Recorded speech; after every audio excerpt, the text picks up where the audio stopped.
வாங்க சமைக்கலாம் சாப்பிடலாம். யம்மி. ஹாய் ஃப்ரெண்ட்ஸ், நாம் இன்றைக்கி வந்து ஏலக்காய் பால் ஐஸ் பார்க்க போகிறோம். சரிங்களா? இது வந்து என்னோடய சின்ன வயசில் ரொம்ப ரொம்ப ஸ்பெஷலான ஐஸ் இது. சரிங்களா? 80s அண்ட் 90s கிட்ஸுக்கெலாம் ரொம்ப ரொம்ப ஸ்பெஷலான ஐஸ் இது. சரிங்களா? அடுத்தது வந்து இதுக்கு என்னென்னா 1 லிட்டர் வந்து க்ரீம் பால் நான் வாங்கி வச்சுக்கேன். நெக்ஸ்ட்டு ஒரு 200 கிராம் சர்க்கரை, 1 ஸ்பூன் கார்ன்ஃப்ளவர் மாவு, அடுத்தது வந்து ஒரு 15 ஏலக்காய் வந்து 1 ஸ்பூன் சர்க்கரை போட்டு நான் வச்சுருக்கேன். ஏன்னா இதில் வந்து ஏலக்காய் ஃப்ளேவர் தான் இதுக்கு ரொம்ப ஒரு டேஸ்டியாக இருக்கும். பால் அதே மாதிரி வந்து திக்கான பால் நீங்கள் வாங்கிக்கங்க. நான் ஆவின் பால் வாங்கியிருக்கேன். சரிங்களா? 1 லிட்டர் பால் இது பண்ணியிருக்கேன். இது என்ன பண்ண போகிறேன், நெக்ஸ்ட்டு இந்த பாலை வந்து கட் பண்ணி இந்த 1 லிட்டர் பாலையை வந்து நம்ம காய்ச்சி எடுத்துக்க போகிறோம். சாதாரணமாக நம்ம பால் எப்படி காய்ச்சுவோம் அந்த அளவு காய்ச்சிட்டு ஒரு 5 மினிட்ஸ் ஒரு கொதிக்க விட்டிங்கன்னா ஒரு நல்ல டேஸ்ட்டு கொடுக்கும். சரிங்களா? பால் குக்கரில் கூட நம்ம அவ்வளோ காய்ச்சினாலாம் நல்லா இருக்காது. இதுக்கு மட்டும் நம்ம வந்து இந்த மாதிரி பாத்திரத்தில் பாலை ஊற்றி நல்லா காய்ச்சி எடுத்தால் தான் ஒரு நல்ல ஒரு இதுவாக இருக்கும். இந்த சம்மர் வெயிலுக்கெல்லாம் இந்த ஐஸ்லாம் வந்து சிம்பிளாக எல்லாம் வீட்டில் நினச்ச நேரத்தில் குழந்தைங்கள்லாம் இப்போ சம்மர் லீவில் இருப்பாங்க இல்லைங்களா? அதனால் வந்து நம்ம நினச்ச நேரத்தில் குயிக்காக வீட்டில் எல்லா வீட்லேயும் ஏலக்காய் இருக்கும், பால் இருக்கும். அதனால் ஒன்றுமே இல்லை, இது ரொம்ப சிம்பிள். இதில் நீங்கள் அழகாக பண்ணி கொடுத்துடலாம். இந்த மாதிரி பாலை கேஸில் வச்சுட்டு கிட்டே நின்று ஒரு கரண்டி போட்டுவிடுங்க. ஏன்னா கரண்டி போட்டுவிட்டிங்கன்னா டக்குன்னு வேகமாக பொங்கி வரல, அந்த மாதிரி பொங்காது, ஸ்லோவாக வரும். இப்போ பாருங்கள், நல்லா காய்ச்சி வரும்போது ஸ்லோ பண்ணிடணும். இதே நடுத்தில் ஒரு தடவை கலக்கி விடுங்க பாலை. சரிங்களா? இப்போ என்ன பண்ணுறோன்னா இது வந்து ஒரு 5 மினிட்ஸ் நல்லா கொதிக்க விட்டுடுங்க பாலை. நெக்ஸ்ட்டு வந்து நம்ம ஒரு டேபிள் ஸ்பூன் கார்ன்ஃப்ளவர் மாவு எடுத்துங்களா? இந்த கார்ன்ஃப்ளவர் மாவு தான் அந்த ஐஸுக்கு ஒரு கிரிப்பு கொடுக்கும், திக்னஸ். இல்லைன்னா வெறும் பாலை தான் தண்ணி ஆகிடும் டக்குன்னு. இது வந்து ஒரு கொஞ்சம் கிரிப்னஸ் கொடுக்கும், கிரிப்பாக இருக்கும். நம்ம சப்பி சாப்பிடும்போது நாக்கில் வந்து இது பண்ணாமல் இருக்கும். சரிங்களா? அதனால் வந்து இதில் வந்து சும்மா ஒரு 2 ஸ்பூன் அளவு தண்ணி ஊற்றி ஒரு லிக்விடாக அதை நல்லா கட்டி முட்டி இல்லாமல் கலக்கி எடுத்துங்க.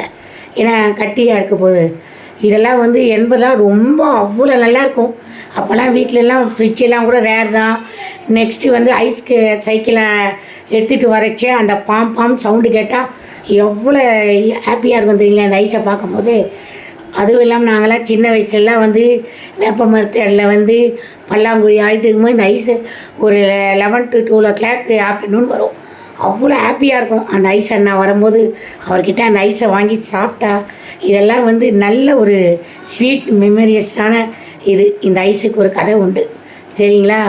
நெக்ஸ்ட்டு இப்போ அந்த கார்ன்ஃப்ளவர் மாவை நம்ம இதில் ஊற்றி 5 மினிட்ஸ் வந்து நல்லா கொதிக்க வேணும். சரியா? ஸ்லோவில் விட்டுடுங்க. ஏன்னா இதுக்கு மேலே காஞ்சிச்சுன்னா இதுவாகிடும், பால் பொங்கிடும். இப்போ நெக்ஸ்ட்டு அந்த 200 கிராம் சர்க்கரை வச்சோம் இல்லைங்களா? அந்த சர்க்கரையில் பாதி போடுங்க ஃபஸ்ட்டு போட்டு. ஏன்னா நம்ம சுகர் சில பேர் கொஞ்சம் மைல்டாக இருக்கும், சில பேர் இது கரெக்டான சுகர் தான் நான் போட்டிருக்கேன், ஹெவியாலாம் இல்லை. திருப்பியும் வந்து பாருங்கள், எனக்கு பத்தலை சுகர். கொஞ்சம் பாலை டேஸ்ட் பண்ணி பார்த்தா சுகர் பத்தலை. மீதி பாதி வச்சோம் இல்லையா சர்க்கரை, அதையும் எடுத்து போட்டுக்கோங்க. சரிங்களா? இதையும் போட்டு எல்லாமே இனிமேல் ஸ்லோலியே தான் இருக்கணும்.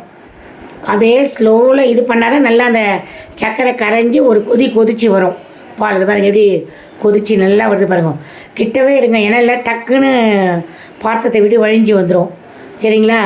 ஒரு 5 மினிட்ஸ் நல்லா கொதிக்கிட்டோம். சர்க்கரையில் போட்டு கொதித்து 5 மினிட்ஸ் ஆனவுடனே இந்த ஏலக்காயை நம்ம வந்து 15 ஏலக்காயை 1 ஸ்பூன் சர்க்கரையில் பொடிச்சு வச்சோமா, அது எல்லாத்தையும் போட்டுவிடுங்க. இது ரொம்ப ரொம்ப சிம்பிளான ஒரு ஐஸ்.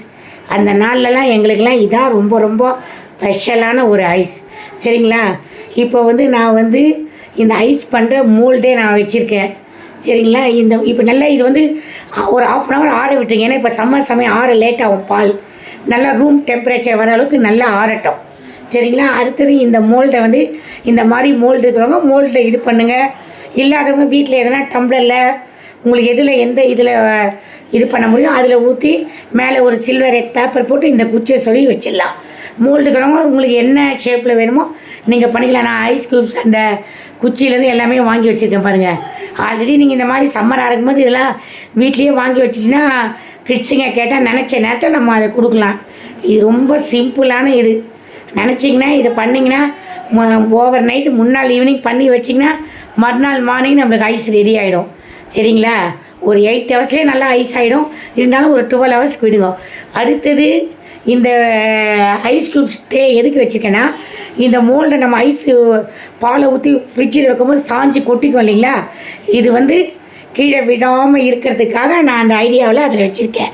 ஐஸ் க்யூப் ட்ரேக்குள்ளே வச்சுட்டிங்கன்னா குழந்தைங்க திறந்து பார்த்தா கூட நம்ம ஐஸ் பண்ணி வச்சுட்டோம் உள்ளே திறந்து பார்ப்பாங்க ஐஸ் ஆயிடுச்சான்னு. அதனால் வந்து பார்த்து இது பண்ண இதில் என்ன பண்ணுங்கன்னா 1 இன்ச்சு கம்மியாகவே பால் எடுத்து ஃபில் பண்ணிக்கோங்க. சரிங்களா? அந்த மோல்டுக்குள்ளே. ஏன்னா வந்து நிறைய இருந்தால் கொஞ்சம் வடிகிற மாதிரி ஆகிடும். ஒரு 1/2 இன்ச்சுக்கு கம்மியாக பாருங்கள், நான் நிறைய போட்டுவிட்டேன். இப்போ 1/2 இன்ச் எடுத்துக்கிறேன். ஏன்னா அது 1/2 இன்ச் அளவுக்கு கேப் விட்டனால நம்மளுக்கு பால் இது போட்டு அதை சொருகி வைக்கிறது குச்சை இது பண்ணி அதை சொருவி வச்சா கரெக்டாக இருக்கும். இந்த பாருங்கள், இந்த மாதிரி வந்து ஈஸியாக இது பண்ணிக்கலாம். அதனால் வந்து ரொம்ப ஈஸி. இதெல்லாம் நான் சம்மருக்கெலாம் வெளியே இருந்தெல்லாம் வாங்கி தருவேனா. பால்லலாம் நல்லா கால்சியம் இருக்குது.